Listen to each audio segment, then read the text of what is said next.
What's going on, and welcome to your casual gaming news conversation for this week. I'm Nick, that's Java, and this is your weekly gaming news podcast from Co-op64. Java, what's up? How you doing? Whew, gosh, it's no secret that it's a Thursday, right? Yep, yeah. Not okay, cool. I don't know if we're letting people behind the curtain. It's a Thursday. I feel like this has been the longest week, month, year ever. So I'm based in New York City. We have finally had like a somewhat warm day today. So you know what? T-shirt out, try and get a little color on my face. But no, I'm looking forward to the freaking weekend. Yeah. How are you doing, lovely? Thank you for having me. Happy to have you. I'm doing all right. We got PAX tomorrow, so I have to wake up at 4 a.m. tomorrow to get to a 7 a.m. flight. A lot of issues with security here in the States with airport security and such, so we were getting there a little bit earlier. And then is that enough time? Hopefully, no, you're totally fine. We've done some research into it. CBG is not too affected. On the way out, it might be a little bit worse with Boston. Yes, but yeah, it's been a week, as it always is. A lot of streaming fun. Beat Blueprints this week. Beat Life is Strange this week.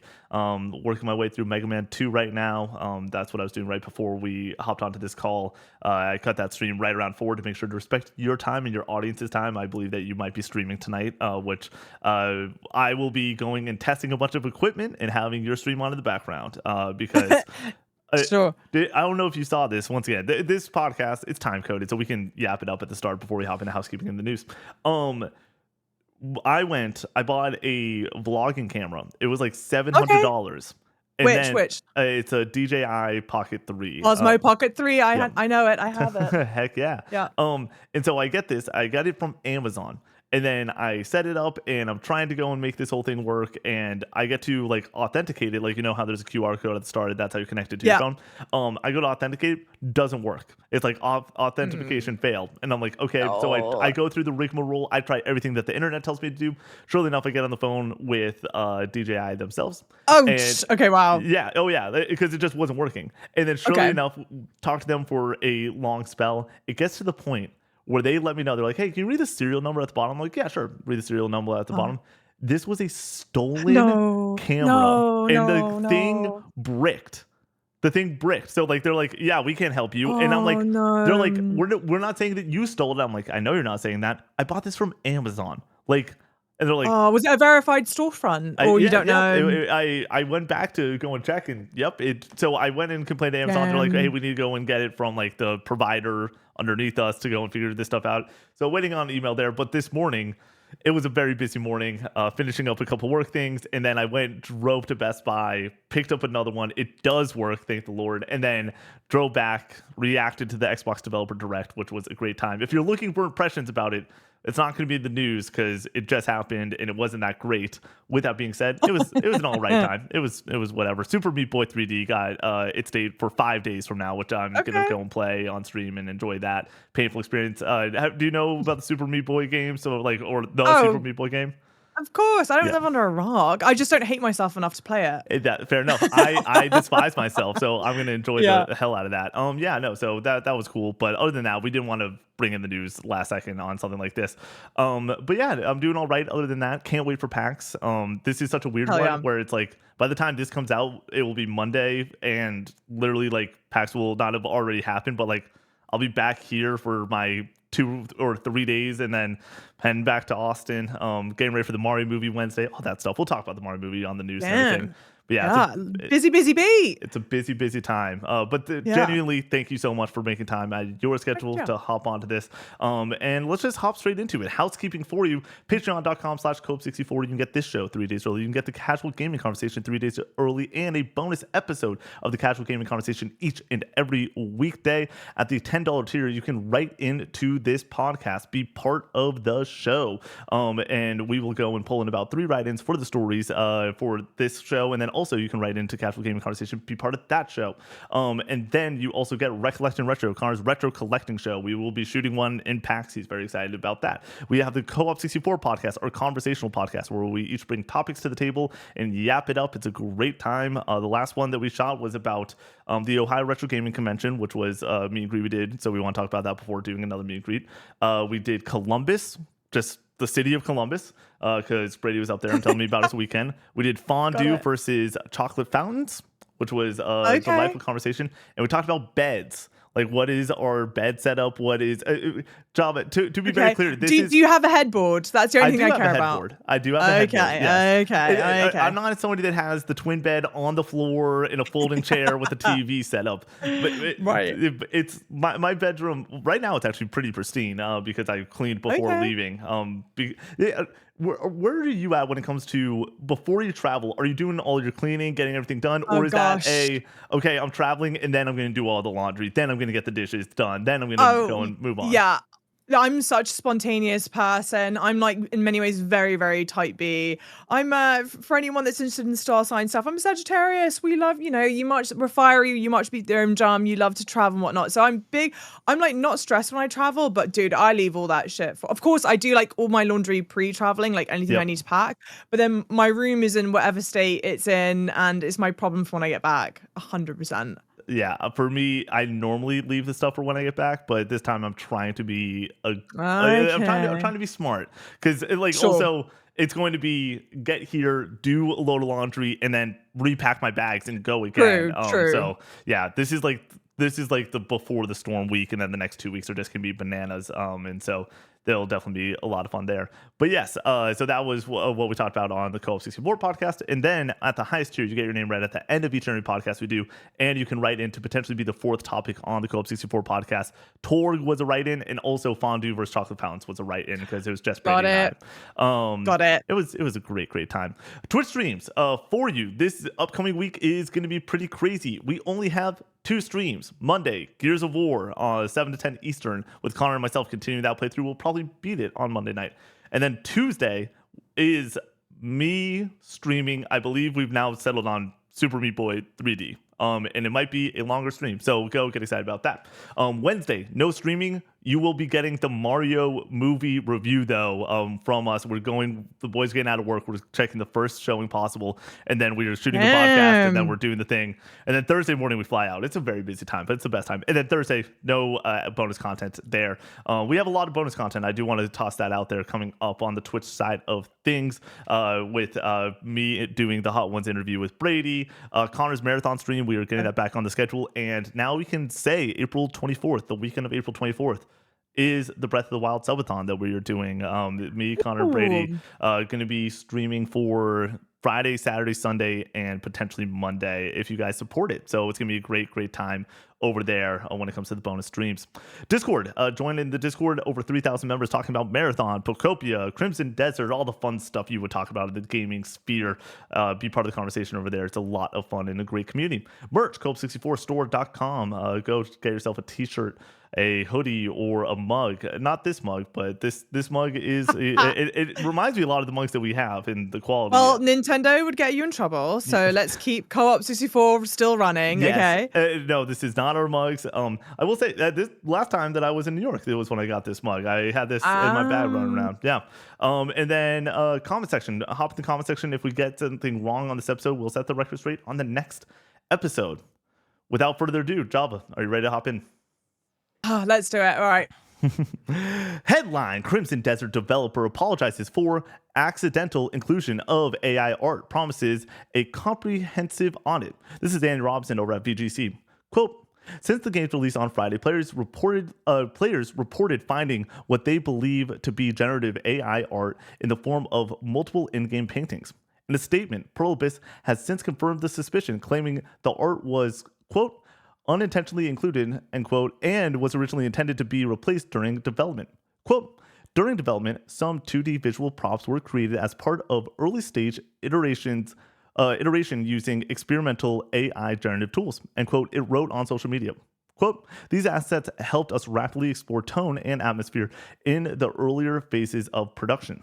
However, our intention has always been for such assets to be replaced following final work and review by our art and development teams with work that aligned with our quality standards and creative direction, end quote. It added, quote, following reports from our community, we have identified that some of these assets were unintentionally included in the final release. This is not in line with our internal standards and we take full responsibility for it, end quote. Java, let's start here. The Crimson Desert hype. Let's start with the like I'm pretty sure for the past 3 weeks, headline number one has been a Crimson Desert story, or at least it feels like it has been. Yes. This game is taken over in a massive way. You've been playing it. Where are you at with Crimson Desert? I have, yeah. So I've been playing it since it came out, and I'm really enjoying it. But and it's something that I've said ad nauseum on my own stream. You know, Crimson Desert has been a funny old thing. Like you said, it feels like we've been talking about it for so long now because it does really feel kind of like that oppressive. We have been talking about it for so much. I think for a game that I sincerely like, genuinely have fun with, and yet I wouldn't nominate it for Game of the Year. I don't think it's going to be nominated for Game of the Year. I wouldn't call it a 10 out of 10 masterpiece. I think it is like a perfectly kind of good, solid game. I kind of don't believe in a numbering ranking system. That's like a whole other like horse of another color. But I would firmly post it as like a really solidly good game. And yet the dialogue around the game would make you think that it's, you know, either this like absolute masterpiece or the worst thing that's ever been produced. So I find the hubbub around it really surprising, given the kind of product that it is, for sure. So it's so fascinating. Once again, we've talked about this and texted back and forth many for the past 2 weeks, literally since you started streaming it, and even beforehand. And I was like, I'm not gonna play it. The second the reviews came out, I was like, I know this game isn't for me. And normally, like, I play if a game is potentially going to get nominated for Game of the Year, or if someone needs to step up and put some time into something when it's taking over, I have the most time on the team, and so I will go and play something like that. But it being less than an 80 on Metacritic, I was like, I'm gonna go and play Pocopia and enjoy that. Cool. I'm gonna go and play Animal Well in the background, or Blueprint, or Life is Strange on stream. And so I didn't have this huge urge to hop into it, and that's why I was like, literally, I was like, we need to get you on as soon as possible to talk about this game. Mainly because it is massive in a way that it feels undeserved. I've always made the joke that I'm like, it feels like people on the internet have stock in Pearl Abyss. Like there is so many people that are like, I want this game to succeed on a level that is not just fandom, it is fantasy, it is ridiculous. And then on the other side, like you said, there are people that want to hate this game like for no reason. But honestly, it's the internet. Everyone wants every game to fucking fail and fall on its face. So I think that it's a weird conundrum that this is headlining 3 times over, but this is where the conversation is leading. So you said, and once again, we will not debate whether or not you should put numbers on games, because that is not something that you like to do. That is a conversation. That's a whole other conversation. Yeah, that's a CGC or bonus CGC if I've ever heard one. There you go. Yeah, I are you somebody that's like, why? Okay, let's start here. And somebody brings up the fact, and I'll bring in this Patreon line here in a minute. But somebody brings up the fact that like this AI usage feels not as screamish or as loud as some of the previous major games that have had these headlines, like Baldur's Gate 3, Clair Obscur, or Baldur's Gate 3's developer Larian for Divinity in the future. Clair Obscur had their moment and it got stripped away at the Indie Game Awards and stuff like that. Whereas this, I feel like people are more on the shrug their shoulder side of it, where they're like, okay, like like they're moving, you know.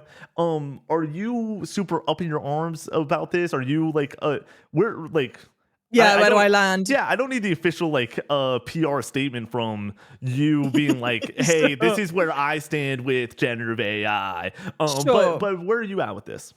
Yeah, well, and I think I can give at least a brief overview about where I'm at personally with Gen AI, because I do think it's informative of what we're talking about. And first of all, I mean, we could spin out a whole podcast episode about this, but I think the term AI is used like really blanketly, whereas like generative AI, Gen AI is quite a specific form of AI.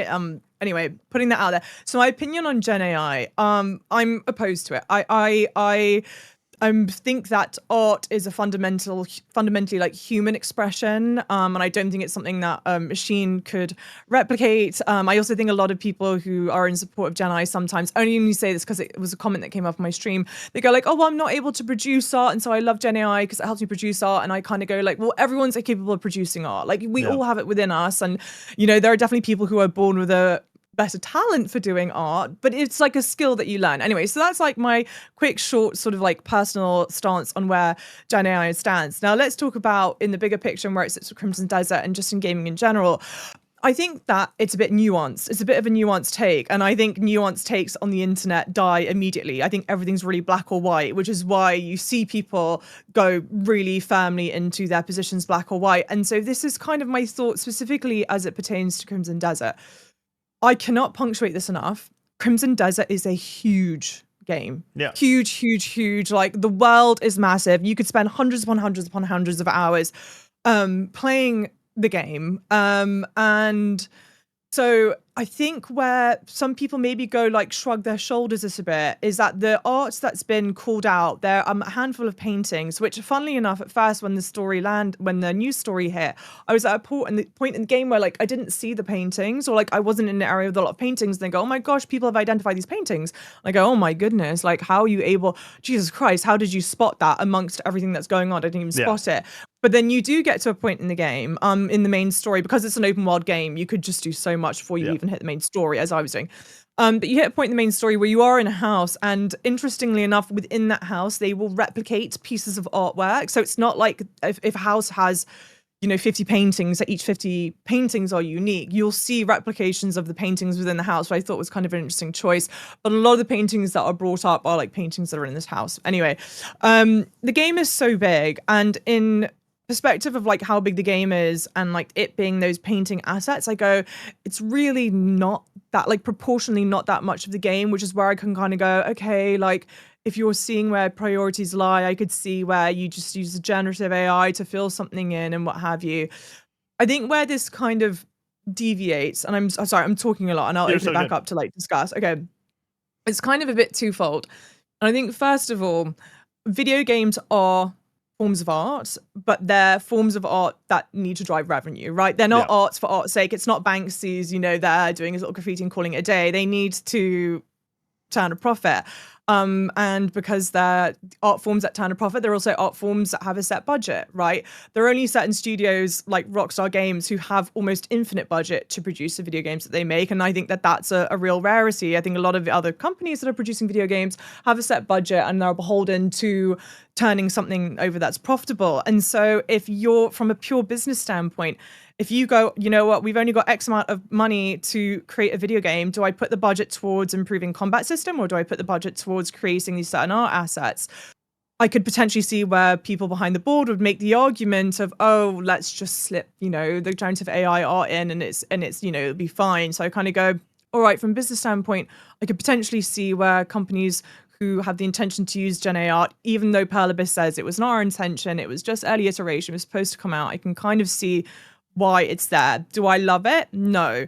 Do I understand why that's the case? Yes, sure. On the flip side, the other concern that I have, and then genuinely I want to open up to discuss, so fine. Continue on. Okay. Is that this is the form of generative AI that people were able to catch.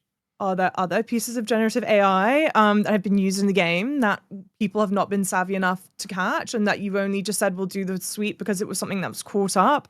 I don't know. I'm not sure. We can only go with what Perlibis has said, but it certainly begs the question, how deeply is it creeping into video games, and how do you feel about it, I want to stick on, to be just transparent, I completely hate this shit. I stand on the fact that, video games are art. This goes against art. I do lean on the fact that also it's a lot of stealing. Because what generative AI is doing is taking a sweep of other people's stuff, and then it is trying to output something that is similar, familiar, but their own. And it's theft. Yes. And so I want to go on the second aspect of this more so, which is how deep does this go is completely the right answer. And if they didn't get caught, what would where would we be? Or would we be okay with them just being like, it's all right? The other aspect is like Steam requires, if you have Gen AI in your game, for you to tag it and disclose it, and they didn't. And it does feel like this was a get your hand stuck in the cookie jar and got caught sort of moment from this team, where it is like, hey, we got caught, we're gonna go and do all the right things, we're gonna say all the right things, but you're saying the right things in a press release after you did the wrong thing. And so I think that it is, and you brought up how massive this game is, and yes, maybe it gets lost in translation that somebody goes and kept this asset in there, and then it goes Yeah. and people just forget and you move on, and you want to give the people the benefit of the doubt. But if I'm being honest, exactly what you said when it comes to the crunching numbers, I can't. We're talking about a corporation. We're talking about somebody that's trying to make money, and they care about money. And so when they're going and have these assets in there, maybe they were able to not have somebody's salary in place because they were going in and doing this.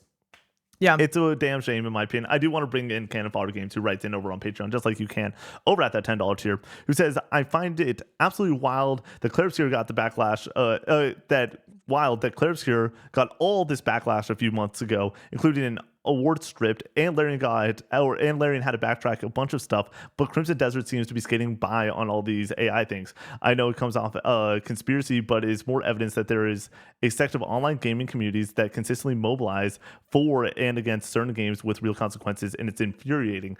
Just be consistent at least, even if you like the game. I mean, I'll say it. This fucking sucks, and they should be getting flamed in the way that they kind of have been. It does feel a little bit like the coals are a little bit less hot because we didn't I like, when I think about Pearl Abyss, I'm not expecting this game of the year level thing as of right now. Right. Claire Obscure, the news story came out, and the reason it was such a massive news story was it was game of the year. Larian is Larian. They created for many people the greatest game ever created in Baldur's Gate 3. And so I'm not shocked that it's not as loud, but I think that the disdain is still there from the masses. I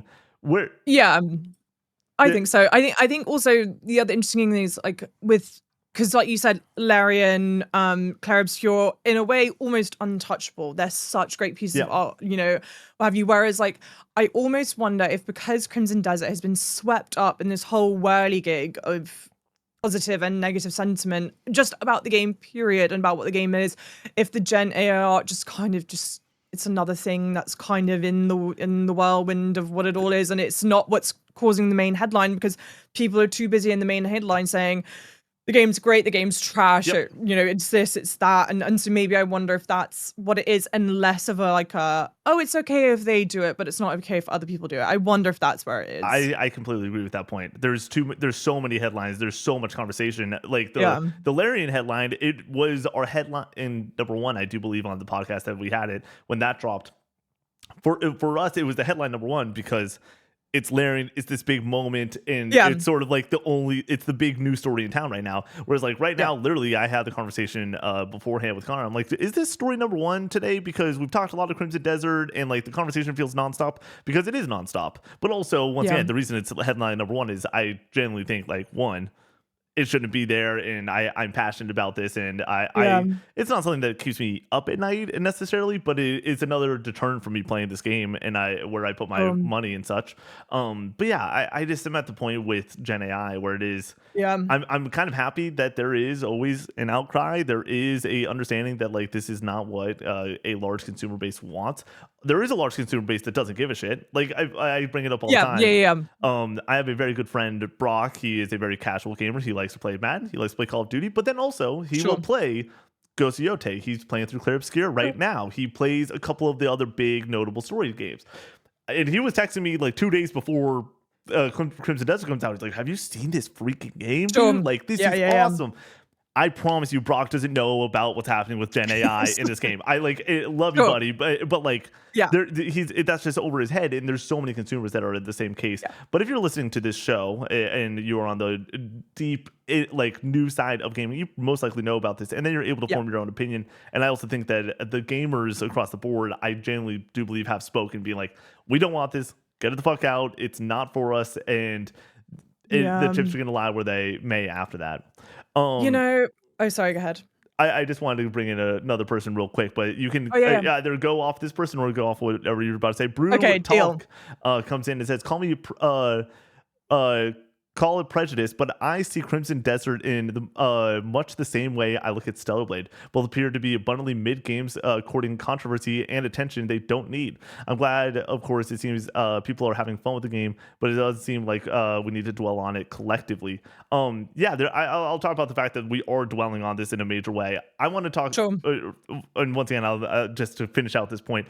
When it comes to dwelling and the headline aspect of what gets the headlines in this industry, we're in a spot right now where the fire of April has not dawned upon us yet as gamers, where there's so many games in April that I think are going to be phenomenal. Sure. And so with that being said, right now we're able to give 2 weeks of headlines, 3 weeks of headlines. The whole conversation is around Crimson Desert, but just wait till the next company either falls on their face or becomes the new champion of the conversation. And then there is the controversial aspects that come through with something like Crimson Desert. Stellar Blade, I didn't like, other than the controversy of people being idiots and loud on the internet about that game for all the wrong reasons.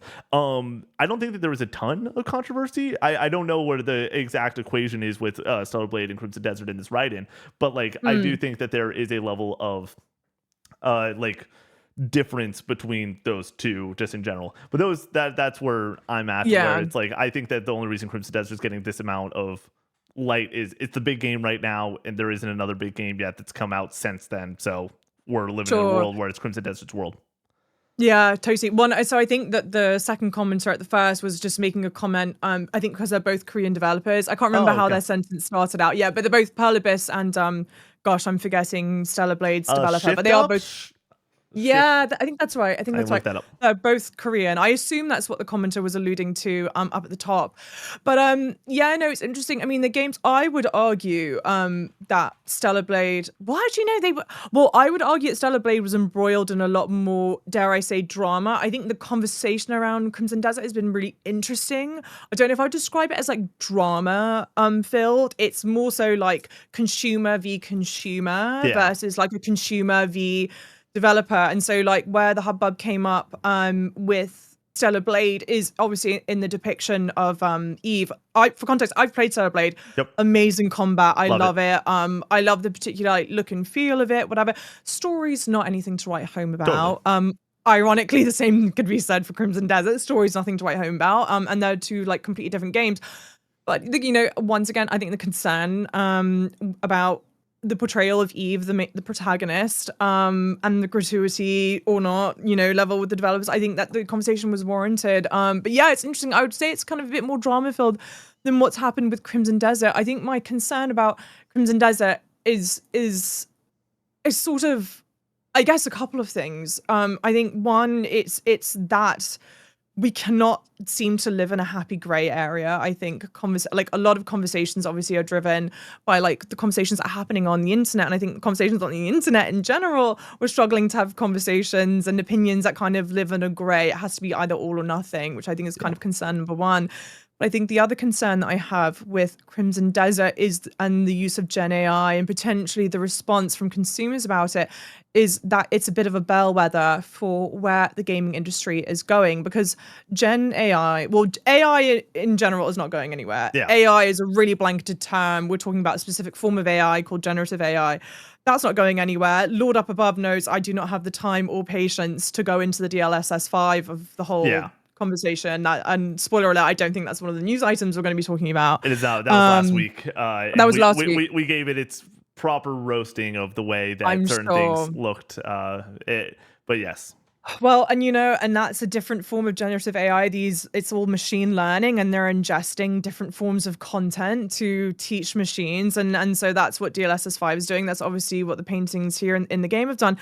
But I think the concern is that we kind of live in a time in gaming where video games cost a lot of money to make. Of course, there are indie producers who are producing like fantastic, you know, smaller ditties that are on a much, much smaller budget. But these big scale games cost more and more money to make. these companies are more and more price conscientious, and we're seeing so many studios be shutting down and here and that there. And my concern is that, or my thinking is that we will probably see a lot more generative AI in video games because it is cost savings. And if you're there going, I've only got a finite budget and I have to choose between whether or not I have artists to produce this artwork, or I choose to spend the money on perfecting combat systems or something, I think it's sort of clear where the money's going to go. But to And go that's and tough. volley back at you, Yeah, do it. do you think that there is enough people that Yeah, are like, I'm not going to touch this game because it has yeah, Gen AI in it, that they're going to lose enough money on that they're like, well, shit, it's worth the yeah, $100,000 salary, $150,000 salary that we'll pay an artist out in LA to work in the studio to get this shit done, because we yeah. can't risk the, I don't know what, 100,000. You can. I'm trying to do the quick Sure. math on it. Like, we're talking Yeah, only about like, if there's only like 5,000 to 10,000 gamers that step out because of Gen AI, it would be I worth it know. at that point to just go and have some talent come in. So the question is that uproar going to be worth it? And I think that developers are going to have to make that decision straight up, Yeah, because there, I hate to say it, and you know this very well. yeah. Whatever that makes them the most money, that's what they're going to do. I Like, know. it's not a And question about yeah, art. And as you said at the very start of this whole conversation, it is a financial decision. Like, this is yeah, art that also is publicly shared when it comes yep, to the stock prices for a lot of these companies. And so they have to go and do what boards say. Hey, do we want yeah, like Xbox, in the way that they are introducing Copilot into their systems and wanting more AI users, because they're every Xbox will basically have AI baked into it nowadays. yeah. It seems like that is a clear direction from one company. Certain companies on the indie side of things, obviously, see across the board saying like, "Fuck this, I'm not doing it, I'm out." Like, and then also we're gonna get in the conversation down the line. If a game that has a gratuitous amount of AI, will it Yep. be come game of the year season? Will there be certain people on that panel that go, "Fuck that, I'm not doing that, I'm not voting Yeah. for this"? And Yeah. yeah, it is a very Honestly, long conversation. I know. But by the way, welcome into the fire of casual gaming news conversation. Just like, this is like the fourth time we've talked about AI on the show, I believe, and I it's a very mean, nuanced conversation for sure. totally. I mean, and I guess we can put a bow on it, but I'll say like the pessimist in me, because you started off at saying like, hey, do you think that it will be enough of it, like enough of these gamers say they're not going to want to buy it, that it'll be enough to convince the studios to hire artists? The pessimist in me says that it won't be enough, Yeah. and worse than that, this AI is only going to get more and more intelligent. So I actually think that we could potentially see studios still be duplicitous and ask for forgiveness instead of permission, right? And not disclosing certain use of Gen AI. And I think it's going to get harder and harder for consumers to be able to tell when something is generative AI. And I think, to go to your point about, you had a friend who's like a bit of a ball and gun gamer, Yeah. like a more casual whatever Yeah. gamer, they don't keep up on the news. So Yeah. the majority of people who are buying the video games, they're probably completely unaware of drama that embroils it or the use of AI. And at the end of the day, it's all about your bottom line as a shareholder, and people vote with their wallet. And I just don't think there's going to be enough players who, choose Don't to not yeah. vote with the wallet. Yeah. So, I don't know. All right. I hope that you're right. Yeah. I will. Yeah. It's such a AI. Whenever we talk about it, it's hard to not be pessimistic about things, right? I It know. seems like such a horrifically large snowball that is just continuing to roll down the hill and get larger and larger. So, like you said, let's put a pin in that conversation. Let's put a smile on our goddamn Let's faces, do it. because headline: Nintendo confirms that motherfucking our Fox hero Fox McCloud really is in the Super Mario movie. I added a little bit to that headline. I'm sorry, just to bring some positivity back to the conversation. So yes, the actual headline is: Nintendo confirms Star Fox hero Fox McCloud really is in the Super Mario Galaxy movie. This is Tom Phillips at IGN. Quote: Star Fox hero Fox McCloud is part of the Super Mario Galaxy movie, Nintendo has just confirmed, sharing a new poster for the film featuring the character. With less than a week to go until its animated Super Mario movie follow-up arrives in theaters, Nintendo has chosen to make this major character reveal early in what will surely be a huge and hugely welcome surprise to Star Fox fans. Star Fox is, of course, not part of the usual Mushroom Kingdom canon and has only really hung out with Mario before in the fighting game crossover series Super Smash Bros. But here he is, standing proudly next to his Airwings starship, ready to join the action alongside Luigi, Peach, and Bowser. End quote. Job, let's start here. Did you ever see the first Mario movie? Was this on your radar? I mean, of course it's on my radar. I don't live under a bloody rock. But I did not watch it, and I'm going to be so honest. I love the Mario properties. I love like Mario, like especially the Galaxies, the Odyssey, Sunshine. I quite like those. I'm not one of like a platformer. We've already debated Sunshine, I believe, the first time that we ever hung out. Yeah, yes, of course. Yes, of course. I hate that game more than I hate life itself. Don't do this to me. We've already had that conversation. Stop. But yes. There's not enough hours in the day. Anyway, so point being, I do love those Mario's properties, but I'm so sorry. I can't stand Chris Pratt. Chris Pratt speaking as Chris Pratt, it like burns my soul. And so if I was like really chomping at the bit to see the film and it was just the Chris Pratt of it all that was holding me back, then I would still go see it. But I'm kind of like neither here nor there about the film. And then I'm like, oh, well, I don't want to sit in for 2 hours of that. Fair enough. So anyways, but bringing it back to the gaming sphere Go of ahead. this, because this is a gaming news podcast. Fox coming back. Does this show any... Do you think that this gives the 4 Star Fox fans that are left on the planet, does it give them hope that we might see our furry pilot flying once again in a video game anytime soon? I think it should. I think that this is a really good indicator. I see it as a way for them to kind of temp check how people feel about Star Fox, as a chance to introduce Star Fox to a whole new audience base. I mean, it's been a long time since a dedicated Star Fox game. Was it that Wii U one we were talking about? Yeah, that was the last one, right? Yeah. Which like, whoo-wee, it's a real stinker for them. But for Nintendo, it's a valuable IP. I mean, when we think about, Nintendo like IP, you've got Zelda, Mario, Kirby, Splatoon, and then Pikmin. And then Star Fox. Then it starts getting down the board a little bit. Yeah, Right.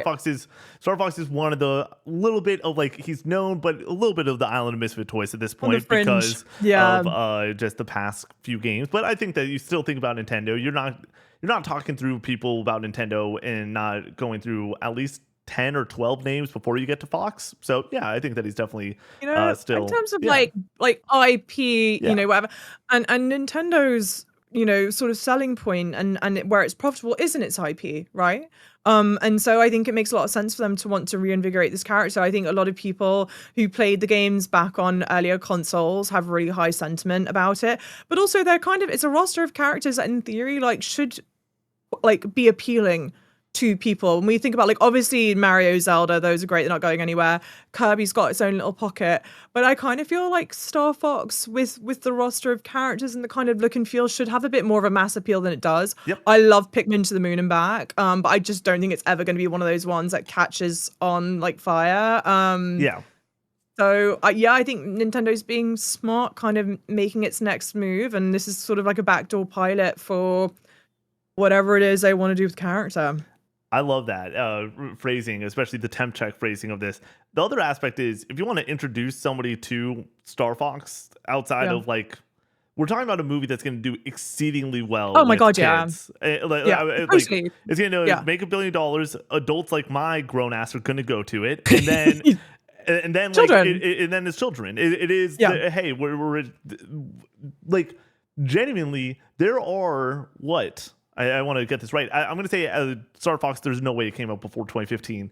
Or it was after 2015. After, I meant to say. The latest Star Fox I was like, hold on. So that means that there are children right now that are about 10 years old that have never, in their lifetime, seen Star Fox game on the shelf. Like, there's never... Totally. And so... Yeah, it would just be in Smash. Yeah, exactly. So this is a great way to go and be like, hey, this is this character... And also, like, as the Mario, the first Mario movie, my recollection of this movie is some of the fun moments. But the story goes, it's a delightful story where me, Connor, Brady, a couple of our friends, the night before I was on spring break in college, we came up, we partied all night that Friday night. Love it. And then Saturday morning, we had like a 2 p.m. showing of the Mario movie. and Hungover. so me, Connor, my buddy Josh were like, all right, like let's get the bucket of popcorn, let's relax, turn the brain off, we're hungover. And then Brady rolls. We expect Brady not to show up. We're like, no way Brady's coming through. He had a hell of a night the night before. There's no way he shows up. Brady comes in, the glass smashes, Undertaker-esque. He comes in dead as daylight. It's an order of chicken tenders from the movie theater. Sits next to me. We're like 8 minutes into this movie. He's passed out. Brady I might need to go and have a refresher on the Mario movie because he did spend the $20 to go and see it, but man, this man did not watch that movie for the life of him. So the long and the short of it though is I think that this is a great way to go and reintroduce the character. I think that this is reintroducing the character to a wider audience than you would get with any other game other than Smash Bros. But even when you think of Smash Bros, you do think of Cloud, and especially the old heads in the fighting game community thinks about Cloud on Melee and how dominant he was. But you do also have the aspect of like when you're talking about Smash, you're talking about 80 characters. It's easy to get lost in the shuffle. Whereas this is going to be him. He's got a poster for this movie. Yeah. I think it's going to be a little bit more than a cameo because he has a poster. Surely. Yeah, surely. And with that being the case, but the other question I got to ask you is, you brought up Kirby. Do we see a Kirby in this movie? Do we see any more of our Nintendo friends showing up in the galaxy for this movie? That's a really good question.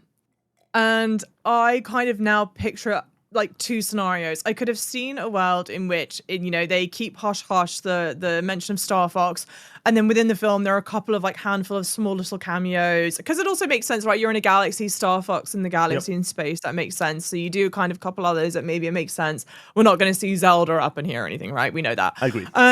So I could have imagined that, but I sort of think now, because I think to announce Star Fox and then to have more cameos would be like putting a hat on a hat. That's fair. Yeah, so I kind of think no, but I do think there's going to be a fun little some Easter egg, something that you weren't expecting, but I'm not expecting it to be another character outside of the Mario universe. I'm going to toss two your way. I agree. By the way, I agree with what you were saying. I don't think that these characters will be here.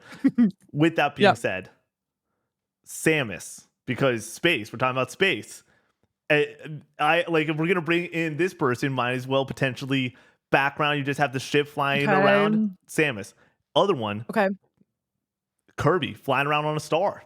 Like it literally just could be in the background. You're gonna see this purple. Or like purple, a little like blink and you miss it. Yeah, 100%. But like, once again, I don't think that will happen. I think that the cameo aspect of Star Fox is very much hey, like he's going to be a quick character. He might interact with these characters, get them from point A to point B, get them from planet 1 to planet 2 to the next MacGuffin, whatever it is. And we have a quick little fun moment where he's badass and cool and saves Mario and the gang. But like, I think other than that, I'm not expecting a lot more. But I'm just saying, if we're talking space, Nintendo IP, there's those two came to mind when this got revealed this morning. And then the last question I will send your way, unless I change your tune. I'm chewing on it. No, I don't. I stay by what I've said. It's gonna get messy otherwise. Because also, if you have Samus, I want to see Ridley.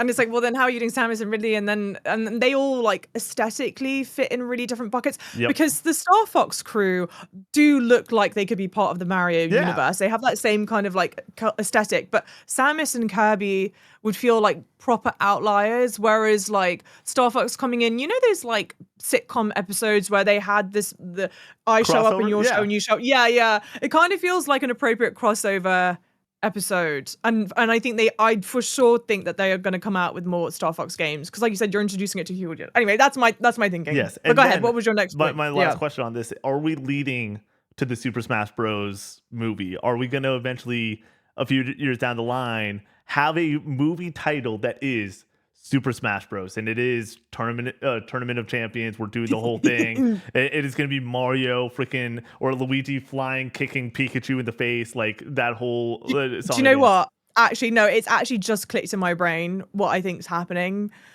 I think the Mario 1 film, the Mario 2 film is to Nintendo what Iron Man 1, Iron Man 2 were to Marvel. Yep. And so I think you're getting the introduction of Star Fox here. I can imagine a world in which there's a separate Star Fox film.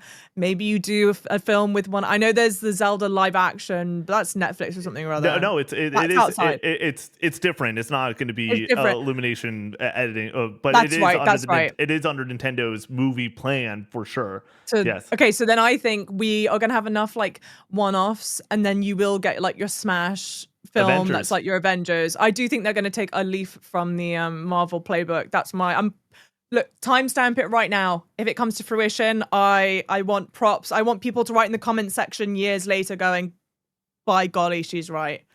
All right. Moving along.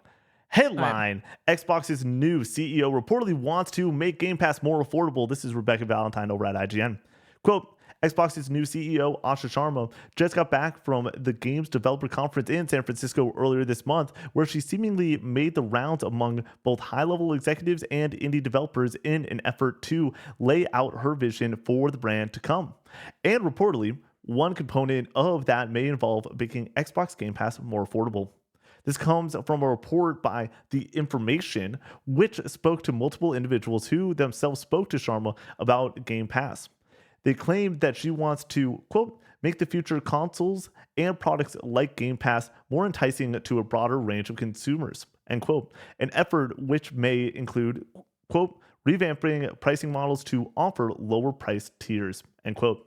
She also reportedly looked into partnership with other companies such as Netflix, with Netflix CEO Greg Peters saying he met with Sharma several times and that they have, quote, kicked around ideas, end quote, for subscription bundle partnerships.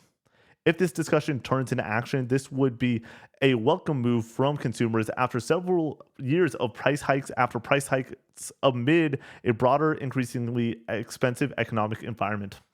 Last year, Xbox raised prices on consoles and accessories in May, upped console prices in the US a second time in September, and then raised Game Pass prices in October, end quote.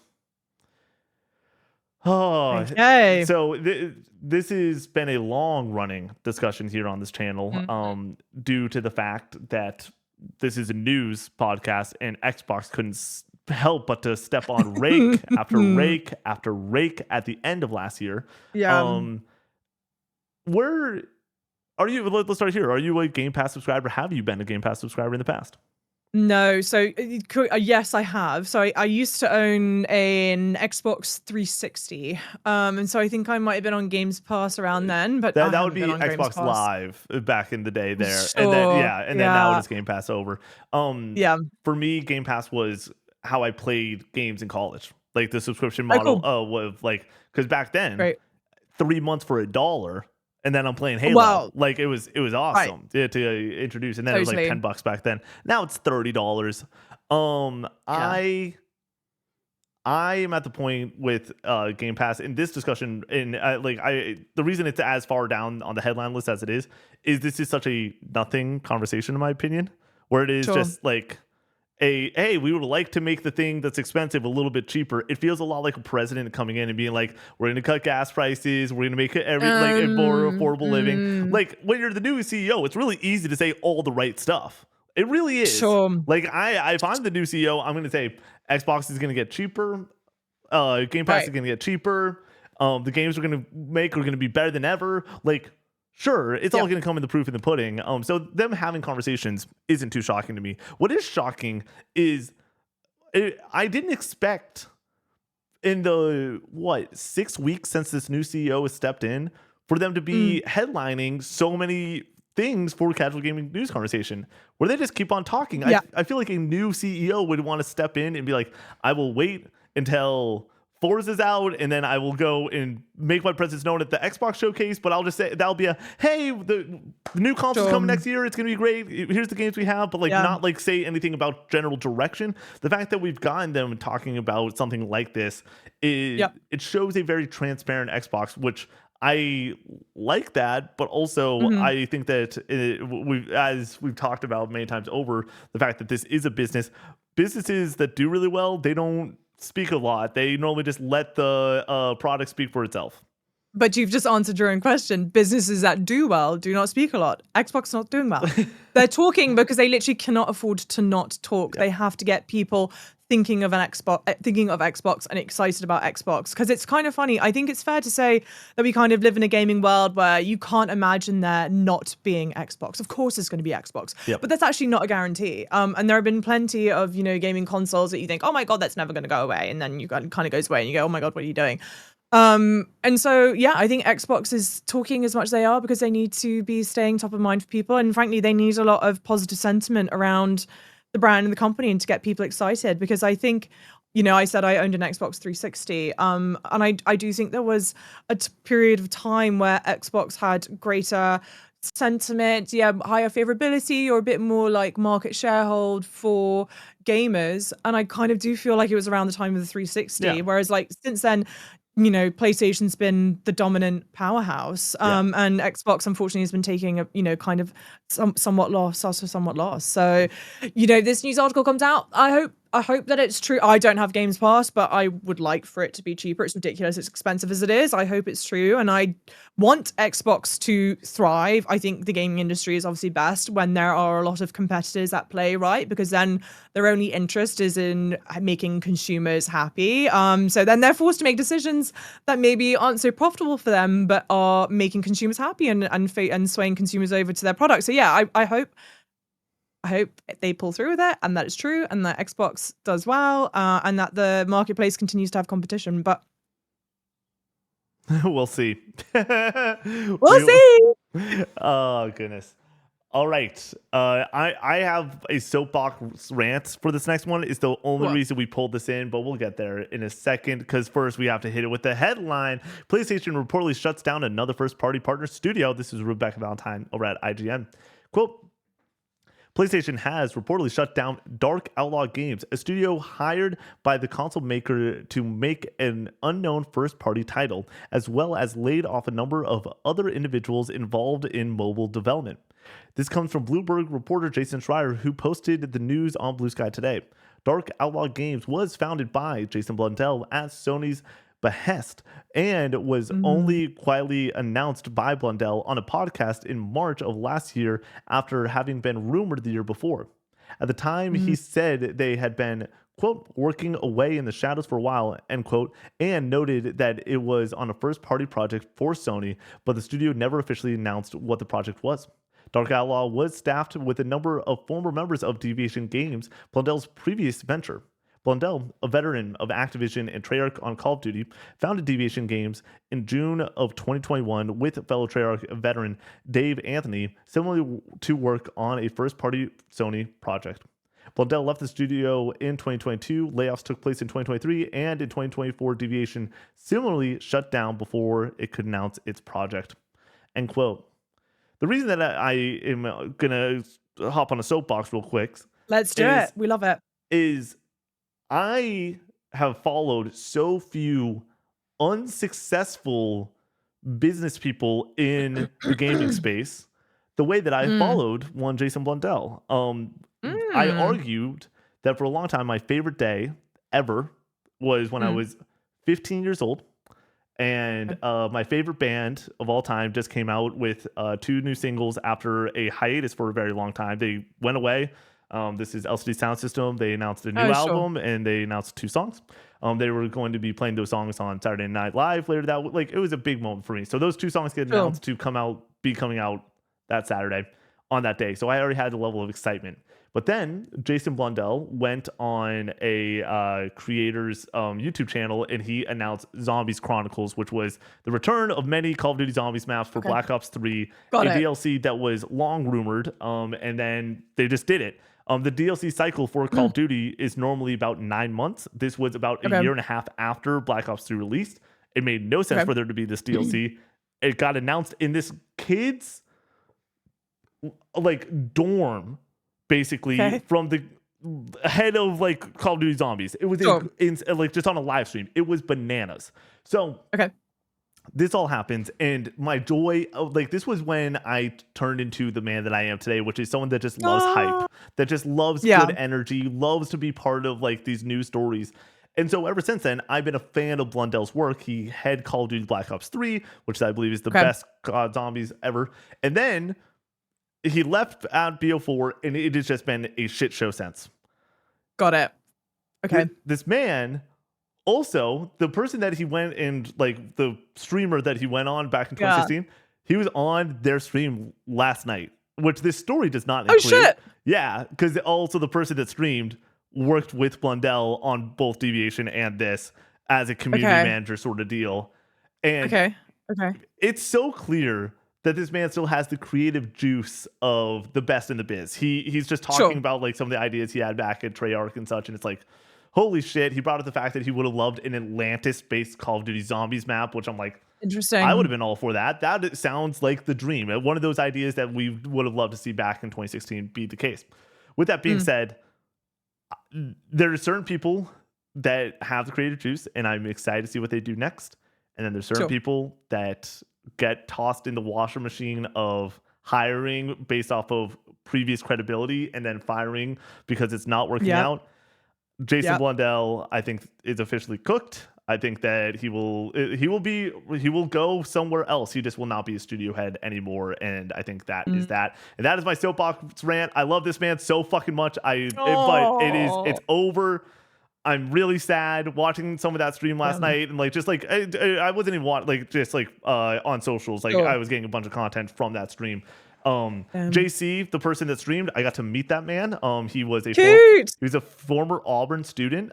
So when I was a freshman, he was a senior, and I was like, oh shit. And he was like, this man was a childhood like someone I looked up to in the media space. So yes, it was cool to see those two once again 10 years later, but instead of announcing one of my favorite projects ever, it was announcing, hey, this shit didn't work out and it's a big time bummer.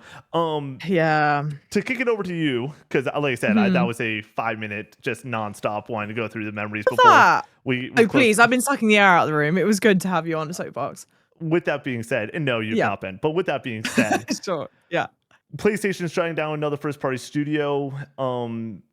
Like, do you think that this is, obviously people losing their jobs is not a really good thing, but do you think that this is potentially the trimming of the fat that they need to do before we enter the PS6 generation, the next year, like the lineup that PlayStation has right now this year with Saros and Wolverine and Marathon and Marvel Tokon Fighting Souls partnering with Arxis over there?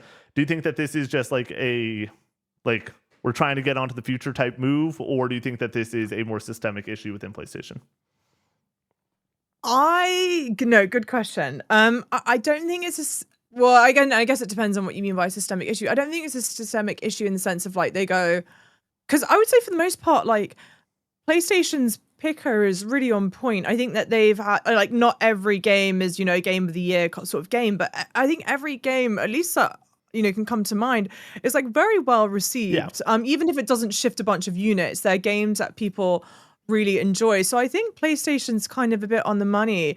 I feel like it's just indicative of what we were talking about, earlier, and concerns there, which is there are only so many dollars available. And so companies are being judicious about where to spend dollars. But I don't love hearing that, and I think it's a hard and a weird thing where, and I'm not doing the maths on it, so like maybe if you go back and you look at like with inflation, what have you, maybe it's a bit different, but I would argue that video games these days cost more and more money to make. This is a story I didn't bring in. This was recently reported. Jason Schreier, Bloomberg, writing games 300 mil. It costs 300 million nowadays to make a game, and so with that being said, if you do the cocktail napkin math on it, you need to sell if you're bringing in $50 of the 70 going to realtors or storefronts or whatever have you, you need to sell 6 million copies for your game to make the proper bread to be able to continue on and pay the salaries necessary. 6 million, does that just break you even on the cost of the game? Yeah, because that's because that just makes that doesn't. Sorry. That doesn't cover marketing. I would say no. That 300 million does cover marketing in there. Yeah. Oh, so it is all inclusive. Yeah, okay, I think so. And with that being said, I I want to bring this in now because I think it's an important conversation. Yeah. Headline analytics firm estimates that Marathon has sold 1.2 million copies, but it says only 19% are on PlayStation 5. This is Chris Coyne over at VGC. Quote, Norway-based Alina Analytics estimates that Bungie's online first-person extraction shooter has sold around 1.2 million copies, generating gross revenue of 55 million so far. Despite Bungie being part of the PlayStation Studios family, however, Alina estimates that the vast majority of the game's audience, just under 70%, is based on Steam, with around 800,000 copies sold on Valve's PC platform. It estimates that around 217,000 copies were sold on PS5, around 19% of the total share. Well, Xbox isn't too far behind with 133,000 copies sold, 11%, meaning console players combined to make up around 30% of the game's total sales to date. End quote. Yeah. I forget what Connor told me before this stream. Java, I don't know if you've noticed this, but like Connor's in a Discord call like right beneath us right now playing Marathon. Oh, sure. Yeah, like is he? Yeah, he's literally playing Marathon with a couple. Wow, of he's members. slacking off. Huh? Yeah, this man could be cashing checks, going and doing something for the company. No, he's having a great time. He is obsessed with this game in the same way that many people are. But when I see 1.2 million, I'm like, that is not enough for what a Bungie studio size, the amount of employees that it takes for a AAA banger like this to come out and be. And also this game is a $40 game. It's not your $70 game. So we're talking less gross than you would get with that $70. Yep. My quick stance on this, just to go back to is shutting down. I don't think that Bungie's going to get shut down. Their next game will be Destiny 3. 100%. They will. It is not going to be a kind conversation, especially if this game does not end up in the black when it's all said and done. It very much will be you are being told you are making Destiny 3 because we need those sales. We need a slam dunk out of the studio that is bleeding right now. I don't think 1.2 is enough for a game that a lot of people currently love, which is a sad reality of the business aspect of this industry. Well, it's funny. I think the Marathon headline on its own maybe isn't that interesting, but it's actually, I feel like, really indicative of sort of a lot of conversations that are going on right now, including what we were just talking about with the studio closing down at PlayStation, which is, okay, first of all, games are bloody expensive to make. They're so expensive to make. And consumers' expectations for games gets higher and higher.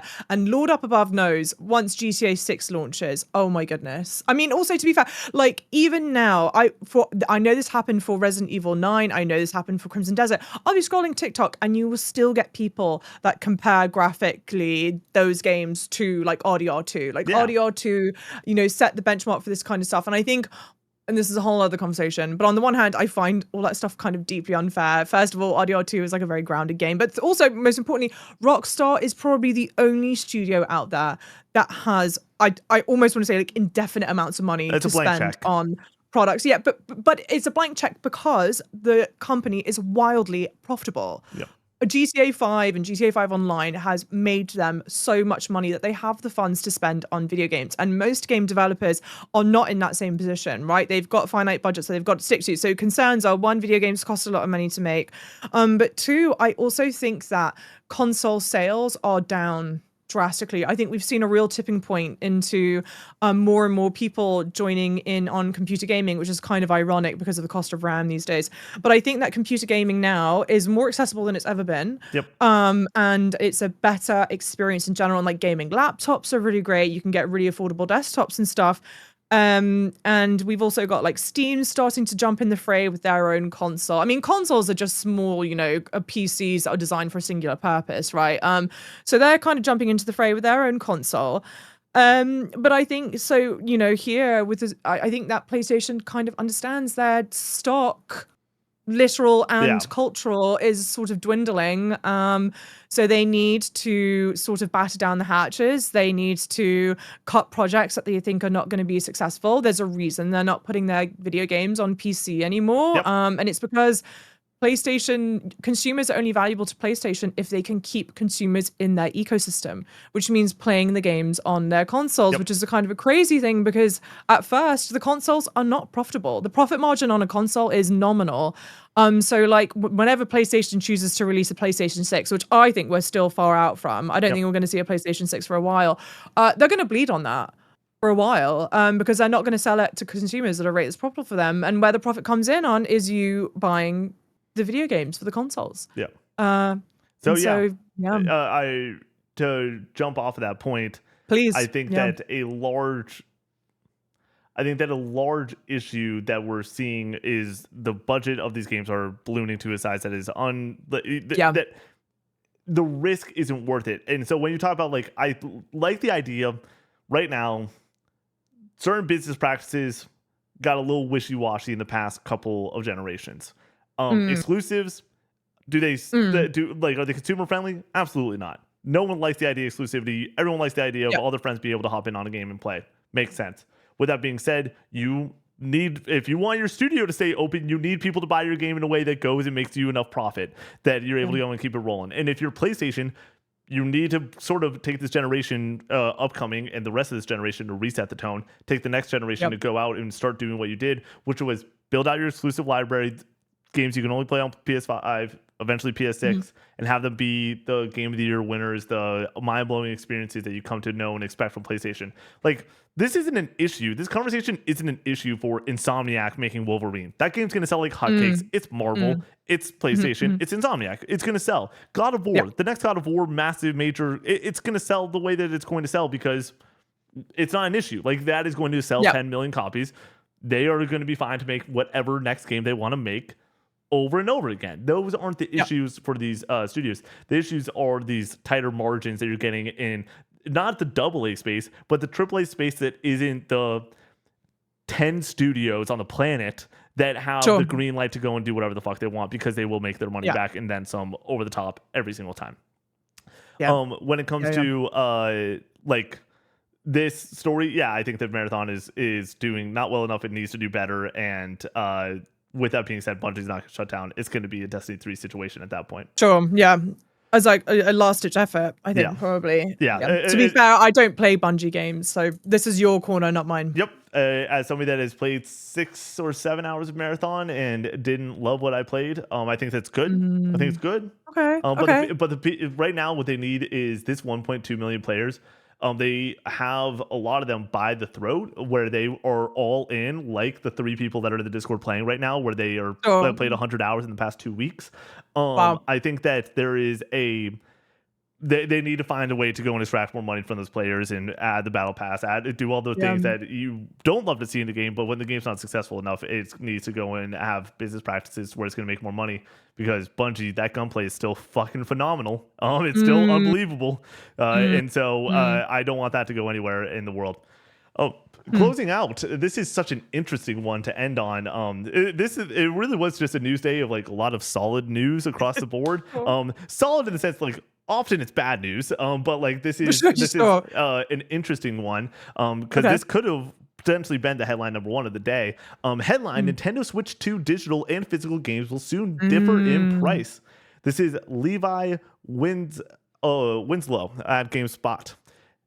Quote: Nintendo has announced that starting in May, digital versions of games it releases exclusively for the Switch 2 will have a different price tag than the physical version.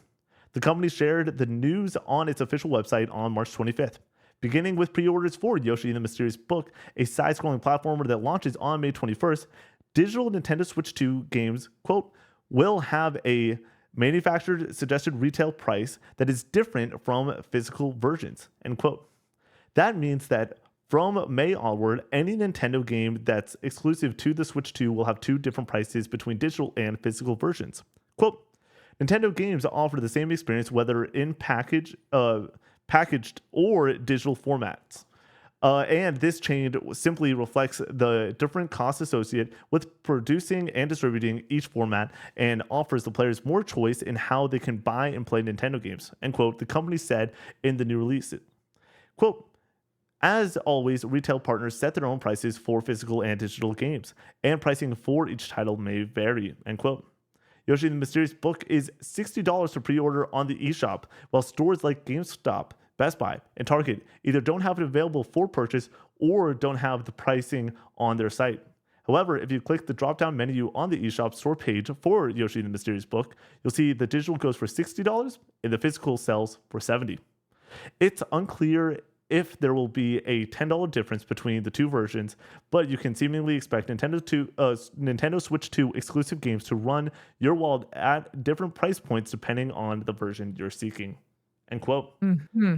So, let's start here. Are you a digital or do you like your physical games, or are you just all digital all the time nowadays? You know, the morally correct answer should be getting physical copy each time and owning that piece of media, whatever that means these days. Yeah. But the digital download, it's just so convenient. And to be fair, like the majority of games I play are on PC, and I'm certainly not using a disk drive. Yeah. For that, I don't have a disk drive in my PC. So yeah, I go digital now because that's the ecosystem they want to push consumers into, and the reason that they want to do so is their storefront. They get to the more of a cut than Target or Best Buy or wherever. It makes sense. As somebody that likes physical media, mainly because the wall behind me, we like to put the games as a prop. It literally is a prop. That is why that is why I drive the 10 minutes to or to GameStop or to Best Buy or to wherever to go and get the thing, because I just want it physical. Also, right now, my buddy Jacob is playing Mario Odyssey, and that was nice to be able to hand him Mario Odyssey and be like, "Here you go, dude. Go and experience this game." With that being said, I'm not upset. The nihilist in me, the person that is like, none of this shit even matters, wants to go and be like, this is going to actually end up fucking people in the end, and they're going to find ways to raise the prices based off of this, and eventually the $80, it's going to be $80 for Mario Kart Digital, $90 physical. They're going to find ways to go and fuck over the consumers, because that's what companies do. But as of right now, I want to lean on the glass half full side of things and be like, no, this is a $10 discount.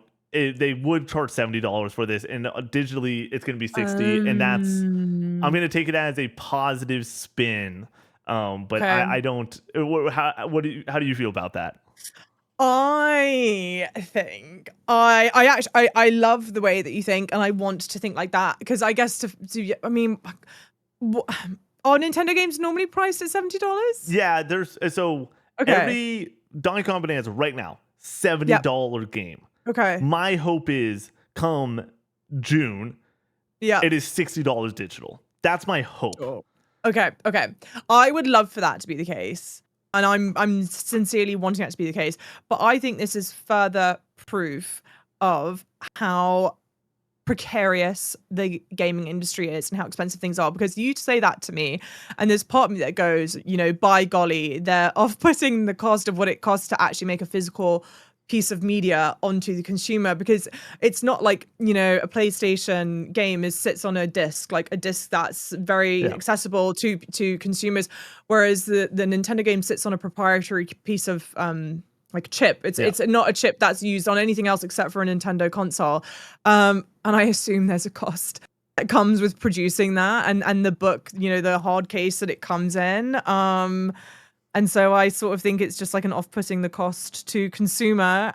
And then also they want you to be in their digital ecosystem anyway, and not having to share that revenue with third-party retailers, right? Because of course there's a revenue split between them when they sell products like that. So that's the pessimistic business side of me. Also, Nintendo never puts things on sale. Yeah, I just would be surprised. Yeah, no, right. Once again, is this a little bit crazy optimism? Yeah, potentially. But I'd rather go down swinging positive, okay? Compared to understand that, it's actually going to be the case that the physical of Donkey Kong is going to go up $10 compared to the digital goes down $10. But we'll see where this lands. I like it. No, I like the positivity. We should try and end on the positivity. Yeah. And Nintendo getting back to their roots, because they used to be cheaper games than, so let's hope Nintendo's going back to a bit more of its center then. Absolutely. Well, Java, thank you so much for joining me on this episode. We got some Patreon names we got to read, but thank you truly for this. Was legitimately, I absolutely gave you the runaround of you podcasting this week because I was like, it's gonna be this show. No, it's not. It's gonna be no show. Actually, bonus pod is coming out next week. Actually, it's gonna come out later. And so, thank you so much for handling the lunacy of the schedule of me and this team during PAX East week. Totally, I'm happy to be here. Thank you so much. No, genuinely, thank you so much. I've had a lot of fun. Absolutely. Yeah. Well, shout out to the amazing members over on Patreon.com/Cope64 that support the show at the highest tier. You get your name read at the end of every episode we do here at Cope64. Amazing members like. Dramatic pause. Yeah, my throat was shot by the end of it. Amazing members like Han Solo, Logan Hamilton, Chad Channington III, Roland K, A2 Tone, Hooligan, 40, Awesome O, G-Town, Stellanator, Humunga Dunga, Night Echo, Skull Thunder, Caleb B, Squidalicious, Silent Hills X, Blake is a Dog, Cash R, JKP, Pitch and Power, John B, Tyler Search, Shells, Braincoat, Ooh, Gracie, Choozar, MG Dumbledore, Mr. Munchies, Malcolm the Dog, Farmer Spud, Rocket Tater, Nofi, The Dankest, Mike, Swampy Bits, Going to see Killer, Cheese, Aloha, Ali, Scooterman, Shuro, Hook'em Horns, Go Nash, Neutral Sphere, Eli, The Unusual, The Neutron Style, Easton C, Kingdom Hearts Rules, Stoopy Doobie, Crispy, DJ Zach B, Uli, Jacob D, Big Mac, Mel, Nate, The Patty, Cake Bear, Pod, Cowboy Jesus, Mega Yogi, Dam, Holden and Brock, Voodoo, Milky Sins, Reggie Ranks, Alex the Golden, Andrew H, Master Diz, Can of Art Games, Only One, Rufus, yeah, J Mappy 3, Snake, Ali Benali, Bikel, and Kingdom Hearts Sucks. Java, thank you so much for joining me on this episode. Thank you. And thank you to the lovely listeners for also having me on, whether you like it or not. No, thank you. Thank you, guys. Thank you everyone for listening. We will see you in the next one. Peace out.